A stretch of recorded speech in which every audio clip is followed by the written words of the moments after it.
Anak yang soleh itu anak yang tahu kalau dia seorang laki-laki nanti, secantik apapun istrinya, selucu apapun anak-anaknya, sebanyak apapun harta yang dia miliki, sehebat apapun dia di mata anak buahnya, demi Allah, orang tua tidak pernah menjadi nomor 2 dalam hidup.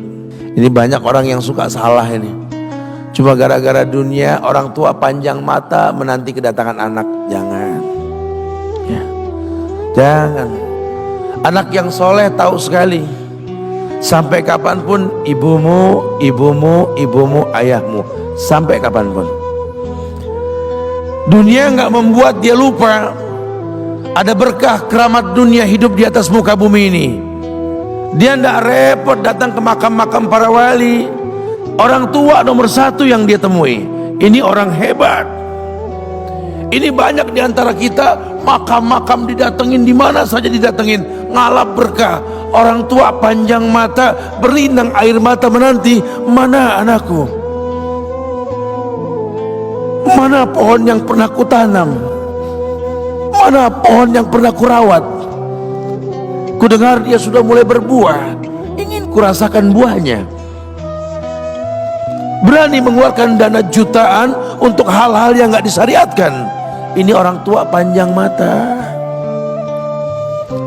Rela ndak rela orang tua kita akan mendengar dan melihat, Ma, aku pengen nikah, aku pengen berkeluarga, Ma.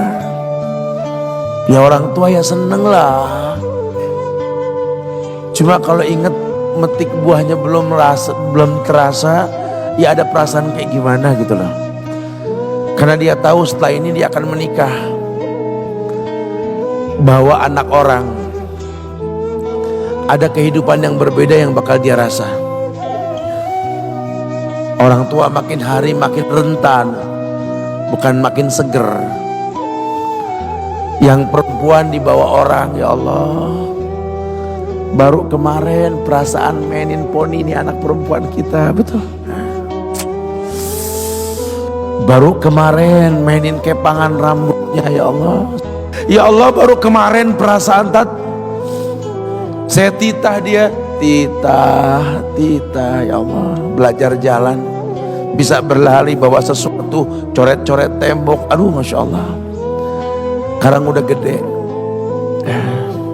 dibawa orang, ya Allah, Masya Allah. Yang laki dekat sama mamahnya. Baru kemarin tangan mungilnya kita tuntun, kalau kelepas dia nangis, betul. Sekarang tangannya keker besar, tangan ibunya keriput, betul. Mau nangkep tangan anak pun sudah mulai susah. Membawa anak orang datang dengan gagah, cium tangan, cipika-cipiki, udah. Ma, kita jalan dulu, Ma, ya. Udah, Mama, udah. Digandeng tangan kekasihnya, dirangkul pundaknya. Ini anak laki ndak tahu ibunya kayak diiris-iris jantungnya. Dia lihat tangannya yang keriput, ya Allah. Udah berapa lama tangan ini nggak dibawa sama anak ini?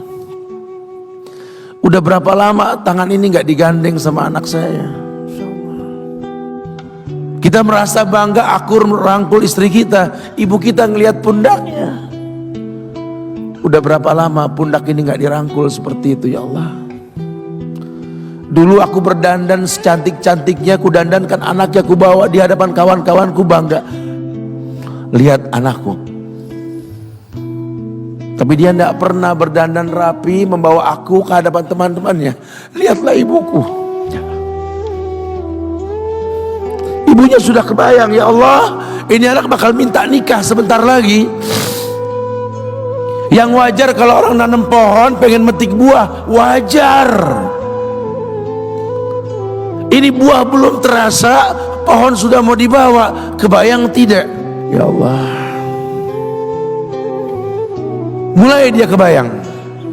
Sehingga rasa-rasa seperti ini menjadi tumpukan rasa di hati orang tua kita, yang nanti pada akhirnya dia pun bakal kembali ke hadirat Allah, kita pun bakal kembali ke Allah, betul? Sementara yang namanya kemuliaan datang dengan cara sabab yang benar. Ridallah fi ridal walidain wa sukhtullah fi sukhtil walidain. Ridanya Allah ada di ridho orang tua, murkanya pun sama. Karena semua ibadah yang dia lakukan berujung pada surga.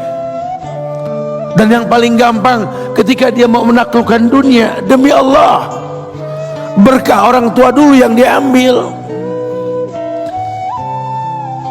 Ini dirasa oleh orang mulia yang Nabi katakan, innahu min ahlis sama, innahu min ahlis sama. Manhu? Siapa dia? Sahabat, manusia yang pernah hidup zaman sahabat tapi nggak ketemu Rasul, yang bernama Uwais Al-Qarni, pemuda miskin pengembala kambing di negeri Yaman. Padang tandus yang dia tinggal di situ, yang dia kesampingkan hidupnya untuk ibunya, untuk ibunya.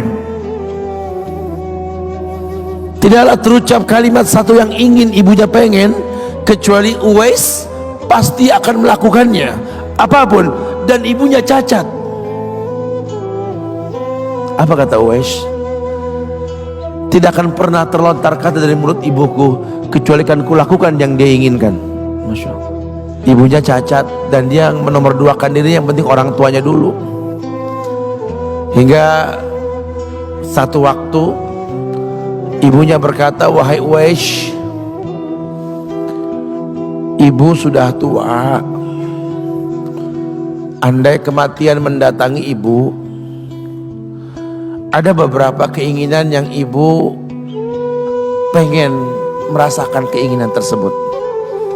Mungkin enggak ya? Apa bu? Katakan. Ibu pengen haji. Bengong, Wais, ya Allah bu, ini Yaman, Hadramaut, yang sekarang saja pesawat itu bisa 3 jam menuju Saudi itu, 2 jam lebih lah menuju Saudi. Ini lebih jauh lagi, kebayang berapa ratus kilo, berapa ribu kilo nggak tahu. Ya baiklah ibu, kata Uwais, aku tidak pernah menolak permintaan ibuku, tapi kali ini aku tidak bisa menjawab karena mikir gimana caranya ini. Apalagi dia seorang pemuda yang punya penyakit sopak, ada tanda-tanda putih di bagian badan itu kayak pano besar gitu tuh. Udahlah, terserah gimana nantilah. Yang penting ini nomor 1 dalam hidup ini. Dia beli seekor anak sapi, digendong tiap hari itu sapi sama si Uwais menuju puncak gunung, turun lagi, gendong ke atas, turun lagi tiap hari, sampai orang bilang, Uwais gila no, orang sapi dipiara dia digendong tiap hari naik gunung yang tinggi, sampai nggak berasa dikatakan 8 bulan dia lakukan itu, sehingga terbentuklah fisiknya yang bagus karena olahraga tiap hari bawa itu sapi. Dan sapi itu makin berat, dalam hikayat dikatakan sampai di atas 100 kilo itu sapi. Kemudian dia tetap gendong ke atas dan dia yakin, bismillah saya yakin, sampailah bulan haji, ibu naik ke pundakku, digendong ibunya dari negeri Yaman. Subhanallah, gak ada yang gak mungkin. Lihat, dibawa ibunya ke Mekah, bertawaf di Ka'bah, dunia menyaksikan. Bahkan hikayat mengatakan dia sempat bertanya kepada sahabat Abdullah bin Umar, aku telah menggendong ibuku dari negeri Yaman menuju Makkah, bertawaf di Ka'bah ini, sudahkah aku membayar jasa ibuku? Apa kata sahabat Abdullah bin Umar? Bahkan satu hentakan napas pun ketika melahirkanmu belum terbayar.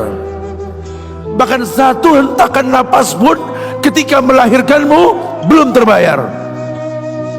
Dia selesaikan tawafnya, dia selesaikan tawafnya. Selesai tawaf, dibawa ibunya ke makom Ibrahim untuk sholat 2 rakaat. Selesai sholat, dia angkat tangan, dia berdoa kepada Allah, ya Allah, ampunkanlah ibuku ya Allah. ampunkan ibuku ya Allah. Masukkanlah dia ke sorgamu ya Allah. Masukkan dia ke sorgamu ya Allah. Ibunya berbisik, Uwais, sudahlah, mintalah pada Tuhanmu ampunan untuk dirimu dan sorga untukmu. Wallahi wahai ibu, Allah ampunkan kamu, Allah masukkan kamu ke sorga, cukup untukku, ridhomu yang kubutuhkan wahai ibu. Lihat, manusia saleh, hasil doa Rabbi habli minas solihin. Lihat, makanya ketika Nabi mengatakan innahu min ahli sama, ini manusia penghuni langit, Umar, Ali, temui Uwais.